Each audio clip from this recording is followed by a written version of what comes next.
Estudos Bíblicos, suplemento à lição número 3, abrindo os 7 selos do Apocalipse. Nos 7 selos do Apocalipse, assim como nas 7 igrejas e nas 7 trombetas, foi mostrado a João um delineamento das condições que caracterizariam os sucessivos estágios da era cristã. Ao estudar o esboço dado nessas profecias, podemos ver onde estamos na linha do tempo. Quando o primeiro selo é aberto, em Apocalipse capítulo 6, versículos 1 e 2, aparece um cavalo branco. E o que estava assentado sobre ele tinha um arco, e foi-lhe dada uma coroa, e ele saiu vencendo e para vencer. Esta é uma descrição do avanço do Evangelho no primeiro século. Através do zelo missionário da Igreja primitiva, o Evangelho foi pregado a toda a criatura que há debaixo do céu. Colossenses 1:23. O cavalo branco indica a Igreja em sua pureza original. A coroa ou grinalda de vitória mostra a sua conquista sobre o poder do inimigo através da direção e liderança de Cristo. O segundo selo, de Apocalipse capítulo 6, versículos 3 e 4, revela-nos um cavalo vermelho. E nesta cena sangrenta a paz é tirada da terra e muitos são mortos com uma grande espada. Desde o início do segundo século até o edito de Constantino em 313 d.C., o cristianismo era ilegal em todo o Império Romano pagão e os cristãos foram terrivelmente perseguidos. A abertura do terceiro selo, que se encontra em Apocalipse capítulo 6 e os versículos 5 e 6, dá-nos uma visão da situação do cristianismo nos 200 anos que se seguiram a 313 d.C. O cavalo, agora negro, revela que a Igreja havia perdido a sua pureza original. O seu cavaleiro tinha uma balança na sua mão e uma voz é ouvida declarando que a quantia de dinheiro que antes era equivalente a um dia inteiro de salário, que também se faz referência em Mateus capítulo 20 e versículo 2, agora vale apenas uma medida de trigo. Que ilustração apropriada de como, através dos esforços de Constantino para misturar com o paganismo, o cristianismo tinha sido barateado. Anteriormente, declarar-se cristão podia-se perder com facilidade a vida. Agora a palavra tinha perdido tanto o seu valor que qualquer pagão vil que andasse na rua era um membro da Igreja. A abertura do quarto selo, em Apocalipse capítulo 6, versículos 7 e 8, traz-nos um cavalo pálido ou amarelo.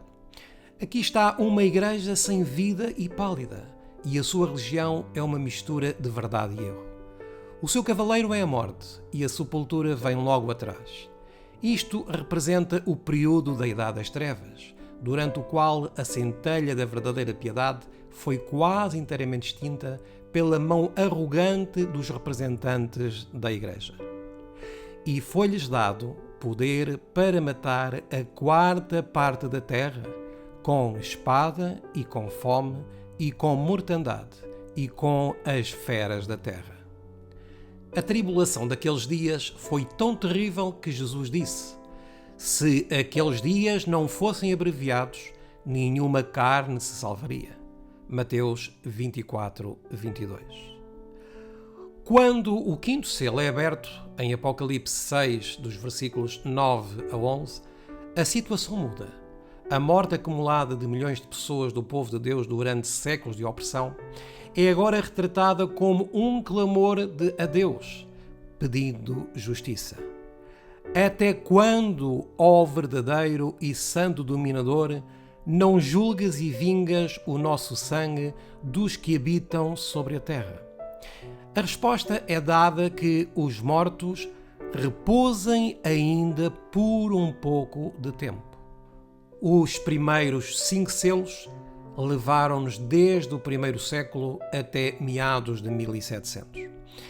Agora voltamos a nossa atenção para os sinais do fim que apareceriam sob a abertura do sexto selo, de Apocalipse 6, versículos 12 e 13. Sinal número 1.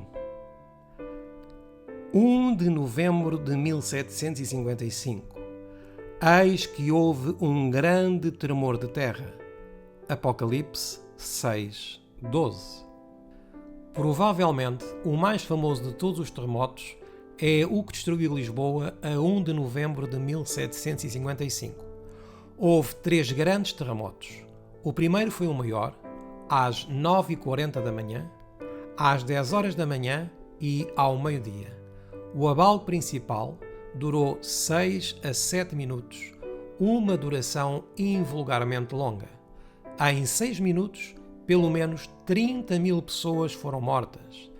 Todos os grandes edifícios públicos e 12.000 habitações foram demolidos. Era um dia de missa e houve grande perda de vidas nas igrejas. Seguiu-se um incêndio que durou 6 dias. Um cais de mármore à beira-rio desapareceu no fundo do rio carregado de pessoas. Alexander von Humboldt afirmou que a área total abalada foi 4 vezes superior à da Europa. Enciclopédia Britânica, volume 7, página 848. O terremoto mais espetacular dos tempos antigos foi, de longe, o de Lisboa, em 1755. Este tem alguma pretensão de ser considerado como o maior terremoto de que há registro. A acreditar nos relatos, a área sentida, que tinha certamente mais de 1 milhão de quilómetros de raio, estendeu-se dos Açores à Itália e de Inglaterra ao norte de África. Uma fonte de confusão nos relatos deste abalo, que torna difícil avaliar a verdadeira extensão da área sentida, foi a ocorrência generalizada de maremotos, movimentos de ondas em lagoas e lagos. Oscilações deste tipo foram observadas em França, Itália, Holanda, Suíça e Inglaterra, e os relatos dos movimentos chegaram mesmo da Noruega e da Suécia, a uma distância de quase 2.900 km do epicentro. Nesses países, no entanto, o choque não foi certamente sentido. Em 1755, os estragos em Lisboa foram muito grandes. Nessa altura, a cidade tinha cerca de 230.000 habitantes, dos quais cerca de 30.000 foram mortos, segundo estimativas conservadoras. Grande número de pessoas encontrava-se nas igrejas, pois era o dia de Todos os Santos e a hora da primeira missa. O choque foi seguido de um tsunami, ou maremoto, com cerca de 6 metros de altura e de um incêndio. O desastre chocou toda a Europa e os moralistas e os sábios não demoraram a tirar proveito dele. Sinal número 2. 19 de maio de 1780 e o sol tornou-se negro como saco de silício. Apocalipse 6:12. Por volta das 11 horas, a escuridão era tal que exigiu a nossa atenção e levou-nos a fazer observações. Às 11h30, numa sala com 3 janelas de 24 vidros cada, todas abertas para sudeste e sul, as letras grandes não podiam ser lidas por pessoas com boa visão.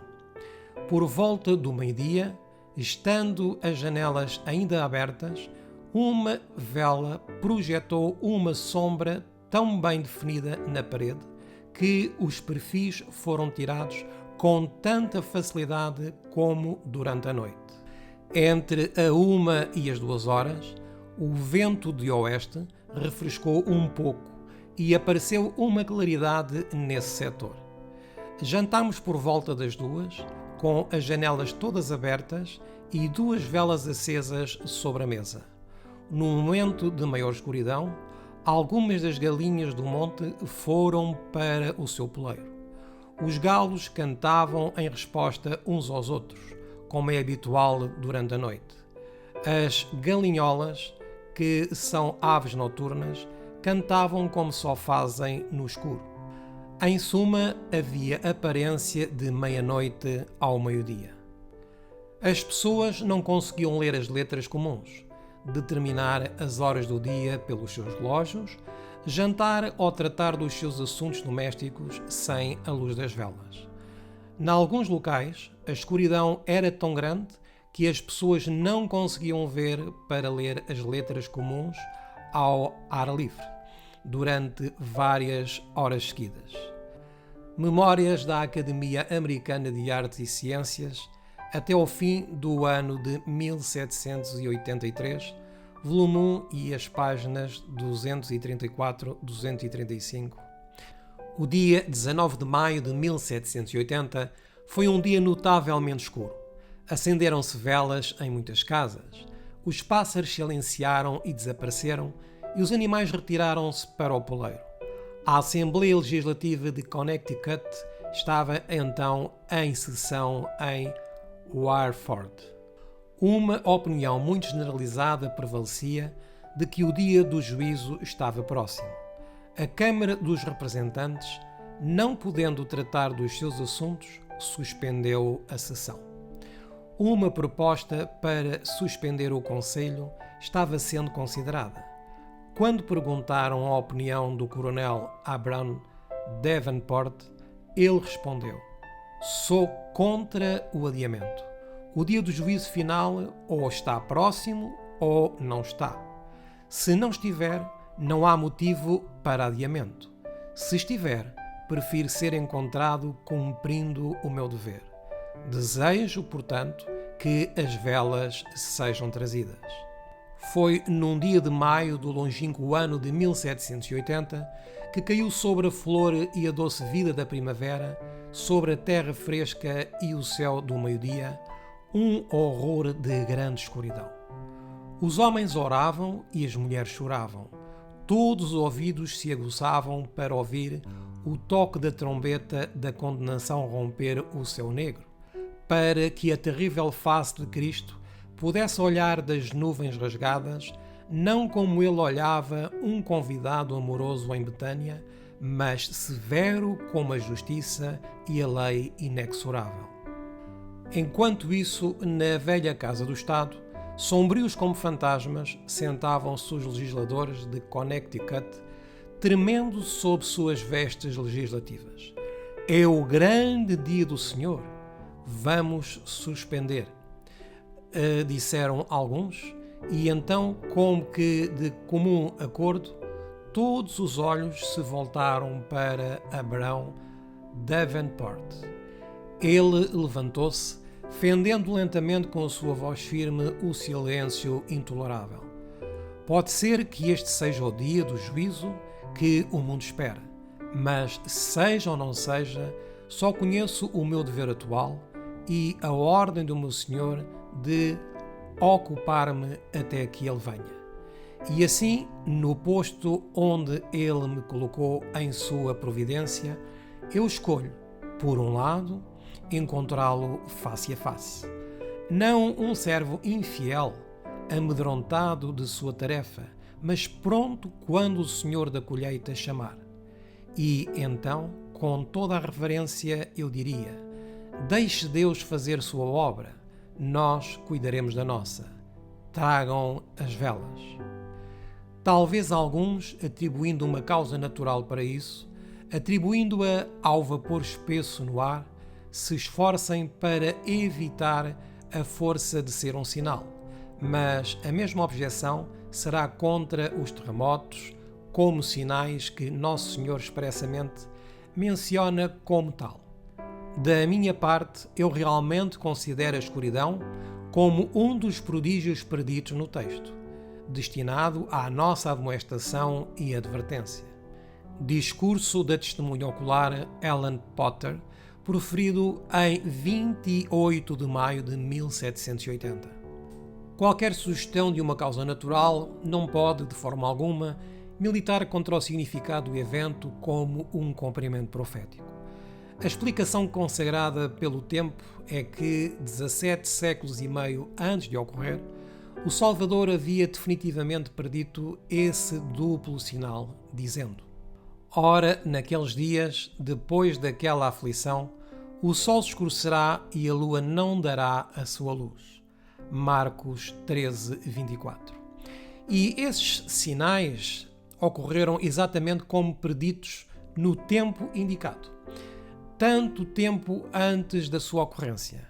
Há muito tempo tem sido salientado que é o facto e não a causa da escuridão que é significativo neste contexto, como também no caso dos terremotos, estrelas cadentes e outros eventos vistos como sinais dos tempos. Quando o Senhor abriu o caminho para o seu povo através do mar, fez-lo através de um forte vento oriental, como é citado em Êxodo 14:21. Seria por essa razão menos miraculoso? Da mesma forma, explicar o notável escurecimento do Sol e da Lua ou a queda das estrelas como eventos da natureza não é desacreditá-los como sinais misericordiosos da aproximação do fim do tempo da graça. Sinal número 3. 19 de maio de 1780. E a lua tornou-se como sangue. Apocalipse 6:12. O segundo é o da lua se transformando em sangue. Isso eu não vi, mas a partir de informações tenho motivos para acreditar que ocorreu entre as 2 horas e o amanhecer da manhã da mesma noite após o sol ter escurecido, e o que foi dito que o seu parecer era como um manto de sangue, e é o mais provável, pois naquela noite, antes que a lua aparecesse, era tão escura em proporção quanto o dia, que naturalmente daria à lua uma aparência extraordinária, não permitindo que ela desse sua luz. Sinal número 4. 13 de novembro de 1833. E as estrelas do céu caíram sobre a terra, como a figueira lança os seus figos verdes quando é sacudida por um vento forte. Apocalipse 6:13. A manhã de 13 de novembro de 1833 tornou-se memorável devido a uma exibição do fenómeno chamado estrelas cadentes, que foi provavelmente o mais extenso e magnífico do que qualquer outro semelhante até então registado. Provavelmente nenhum fenómeno celeste ocorreu neste país desde o seu primeiro povoamento que tenha sido visto com tanta admiração e deleite por uma classe de espectadores, ou com tanto espanto e medo por outra classe. O leitor pode imaginar uma sucessão constante de bolas de fogo, semelhantes a foguetes, irradiando em todas as direções a partir de um ponto nos céus, alguns graus a sudeste do zénite e seguindo o arco do céu em direção ao horizonte. As bolas, à medida que viajavam pela abóbada, geralmente deixavam atrás de si um vívido rastro de luz e, pouco antes de desaparecerem, explodiam ou subitamente se transformavam em fumo. Não se observou qualquer relato ou ruído de qualquer tipo, embora tenhamos escutado atentamente. Os clarões de luz, embora menos intensos que os relâmpagos, eram tão brilhantes que despertavam as pessoas nas suas camas. Uma bola que disparou na direção noroeste e explodiu em pouco a norte da estrela Capella, deixou logo atrás do local de explosão um feixe fosforescente de beleza peculiar. Os meteoros começaram a atrair a atenção pela sua frequência ou brilho invulgares das 9 às 12 horas da noite. Eram mais impressionantes na sua aparência das 2 às 5. Atingiram o seu máximo em muitos locais por volta das 4 horas e continuaram até se tornarem invisíveis à luz do dia.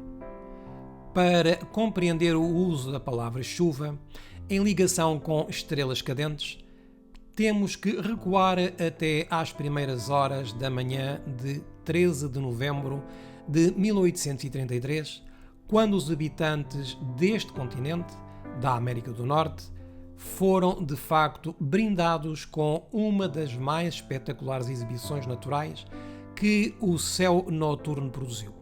Durante quase 4 horas, o céu esteve literalmente em chamas. Mais de 1.000 milhões de estrelas cadentes apareceram apenas sobre os Estados Unidos e o Canadá. O espetáculo de estrelas penetrou em quase toda a América do Norte, tendo aparecido em esplendor quase igual desde as possessões britânicas a norte até às ilhas das Índias Ocidentais e ao México a sul, e desde 61 graus de longitude a leste da costa americana até ao Oceano Pacífico a oeste. Em toda esta imensa região, a duração foi quase a mesma. Nem a linguagem, nem o lápis podem retratar adequadamente a grandeza e a magnificência da cena. É de duvidar que alguma descrição tenha ultrapassado, em exatidão e impacto, a de um idoso negro da Virgínia que observou: "É horrível, de facto, senhor. Parecia maçãs maduras a cair das árvores, quando as sacudiam para a produção de cidra." As 5 narrativas de inverno, registros cronológicos em escrita ilustrada, que designam cada ano, inverno, por um acontecimento marcante, a seguir citadas, referem-se todas, sem dúvida, à magnífica exibição de meteoros da manhã de 13 de novembro de 1833, que foi testemunhada por toda a América do Norte e que foi corretamente atribuída ao inverno correspondente de 1833-34. Todos eles representam estrelas com 4 pontas, excepto de Swan, que desenha um objeto globular seguido de um traço linear. Assisti a este espetáculo deslumbrante e fiquei maravilhado. O ar parecia cheio de mensageiros brilhantes que desciam do céu. Era quase o nascer do dia quando vi essa cena sublime. Naquele momento, tive a sugestão de que poderia ser o prenúncio da vinda do Filho do Homem, e no meu estado de espírito de então, estava preparado para o saudar como meu amigo e libertador. Eu tinha lido que as estrelas cairiam do céu, e elas estavam agora a cair. Estamos agora entre os versículos 13 e 14 de Apocalipse, capítulo 6. O próximo evento a ocorrer é o fim do mundo, que se encontra em Apocalipse 6 e os versículos 14 a 17. No nosso próximo estudo de estudos bíblicos, teremos a lição número 4, intitulada Como é que o mundo vai acabar? Até lá, desejamos a todos as maiores bênçãos de Deus.